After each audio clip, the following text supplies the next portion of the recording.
Gidasig nila Lapu-Lapu City Mayor Cindy King Chan nga ang mga kapitan sa nagkadiiyang barangay nga mag-carpool service alang sa libreng sakay alang sa mga estudyante. Ilabi na sa sayong kabuntagon, bugti sa pagbalik sa ilang fuel allocation. Siluan mayroon din sa report.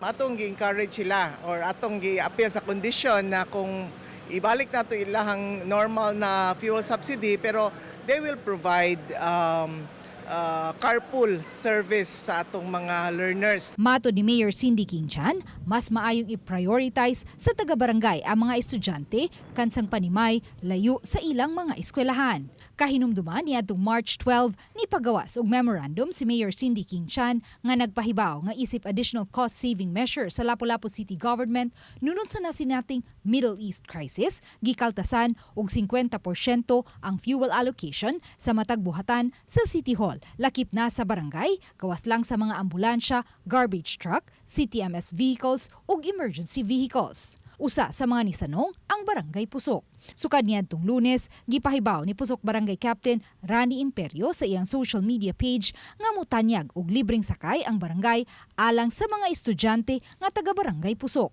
Matag Lunes hangtod sa Biyernes, gikan sa alas 6 hangtod sa alas 8 sa buntag ug pagka alas 4 sa hapon hangtod sa alas 6 sa gabii. Matod ni Kapitan Rani nga nakabenepisyo niini ang mga estudyante nga taga Sitio Paradise ug ang mga taga Sitio Kamansi Barangay Paho kay Kasikbit ra Manila kini. Samtang matod sa pangu sa General Services Office, Ronald Malacora, nga anaa sa tag 100 liters ang fuel allocation sa mga L300 vehicles sa mga barangay.